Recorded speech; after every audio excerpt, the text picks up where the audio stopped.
Une pluie fine et persistante, inhabituelle pour la saison, s'abattait sur Wei. Les rues poussiéreuses se transformaient en rivières de boue sous l'averse. L'air, d'habitude saturé de poussière, était nettoyé, laissant place à une fraîcheur inattendue. Les habitants observaient ce spectacle avec une curiosité mêlée d'appréhension. Car à Wei, la pluie, même printanière, était souvent synonyme de difficulté. Ville frontière à l'extrémité de l'Empire, Wei était un avant-poste rude et impitoyable. Le vent venu du nord charriait le sable du désert et le froid mordant des montagnes. Les habitants, marqués par ce climat hostile, étaient reconnus pour leur résistance et leur ténacité. L'arrivée de la pluie, malgré sa douceur inhabituelle, ne changeait rien à la dureté de leur quotidien. Elle était un rappel brutal de la puissance imprévisible de la nature. Pourtant, ce jour-là, elle allait être le signe annonciateur d'événements qui allaient bouleverser la vie de certains habitants de Wei, les entraînant dans une aventure qui allait les mener bien au-delà des murs de leur ville. Ma Shixiang, capitaine de la garde de la ville, observait la pluie tomber depuis le seuil de sa caserne. Son visage buriné, marqué par des années de service sous le soleil brûlant du désert, restait impassible. Ses yeux perçants, habitués à scruter l'horizon, semblaient repercevoir chaque goutte de pluie comme une menace potentielle. La pluie est rarement porteuse de bonnes nouvelles, Shixiang. Un homme âgé, le visage sillonné de rides profondes, s'approcha de lui. C'était Lao Zhang, son ancien mentor et le doyen des gardes de la ville. Il savait que la pluie pouvait être aussi imprévisible et dangereuse que les barbares du Nord qu'ils étaient chargés de repousser. Leur conversation fut interrompue par l'arrivée d'une litière richement décorée. Une femme élégante, vêtue de soie fine, émergea de la litière. Son visage était dissimulé derrière un voile de gaze, mais son port altier et ses gestes gracieux trahissaient son rang élevé.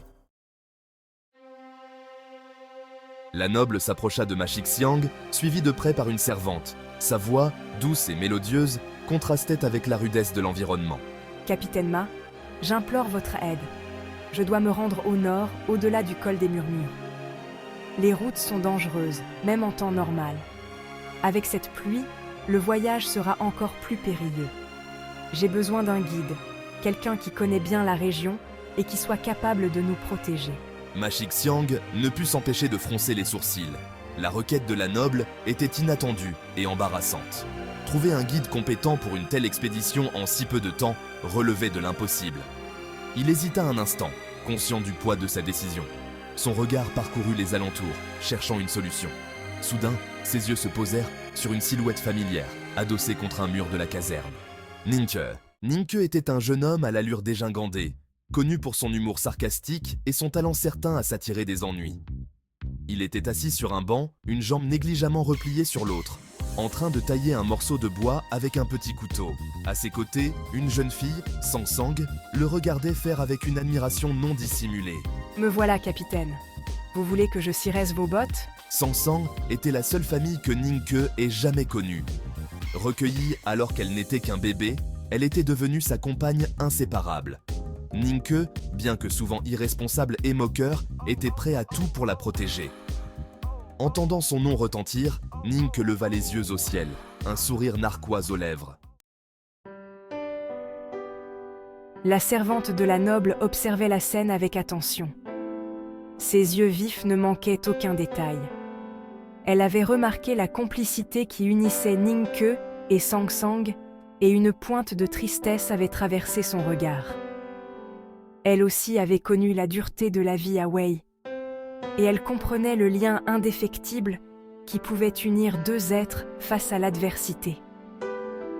Elle avait également senti le poids du regard de la noble sur elle.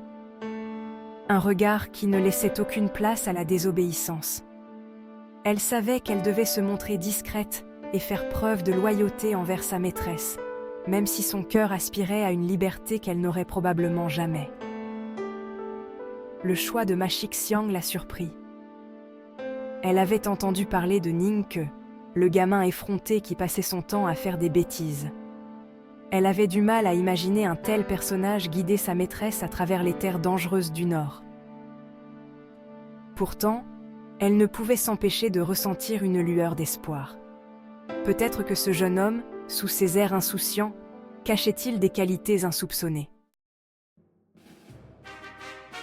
La décision prise, Ma Shixiang organisa rapidement le départ. Des hommes furent envoyés chercher des chevaux et des provisions. La cour de la caserne s'anima d'un va-et-vient incessant. La nouvelle du départ imminent de la noble pour le nord se répandit comme une traînée de poudre dans la ville.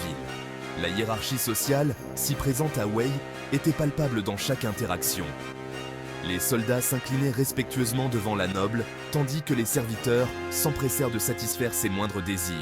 Ningke, fidèle à lui-même, observait le spectacle avec un détachement amusé.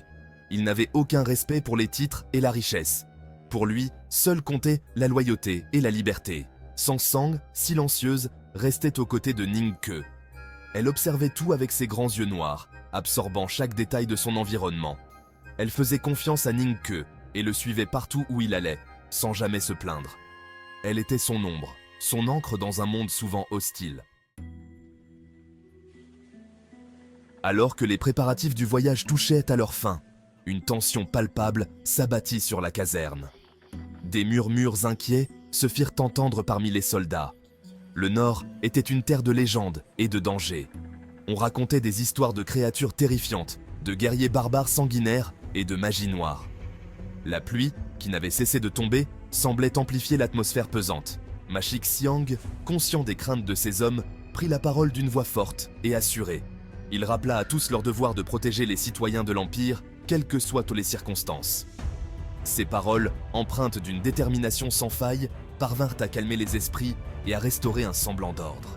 Ningke, lui, restait insensible à l'agitation qui régnait autour de lui.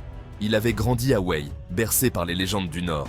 Il n'était pas homme à se laisser impressionner par des histoires de fantômes et de démons. Il avait confiance en ses compétences et en sa capacité à faire face à n'importe quel danger.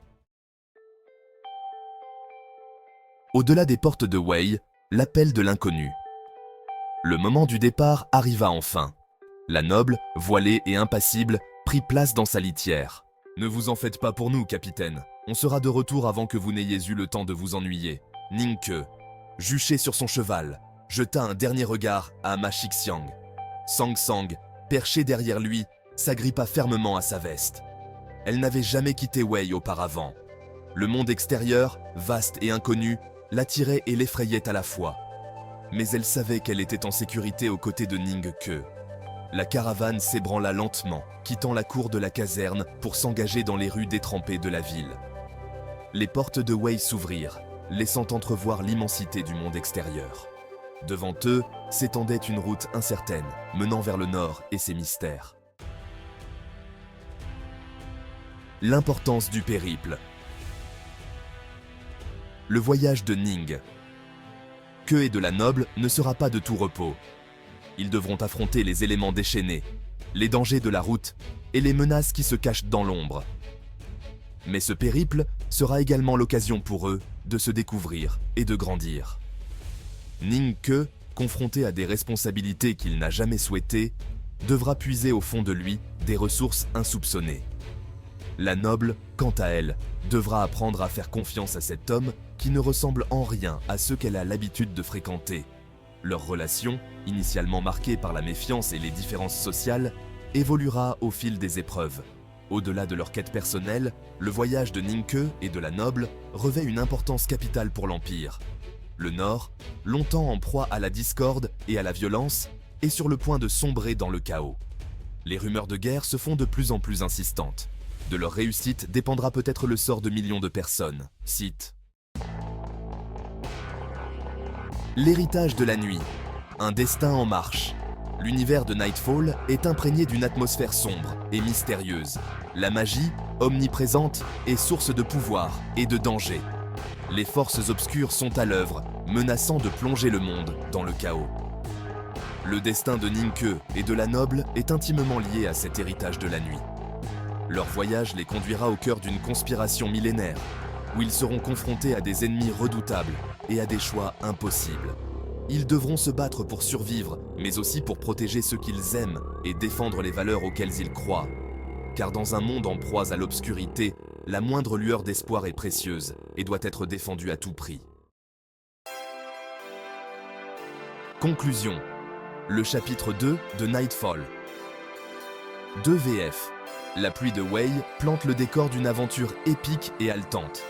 La rencontre improbable de Ningke et de la noble marque le début d'un voyage périlleux qui les mènera au-delà des frontières connues. Leur destin, intimement lié à l'héritage de la nuit, est en marche. L'avenir de l'Empire, et peut-être même du monde, repose désormais entre leurs mains.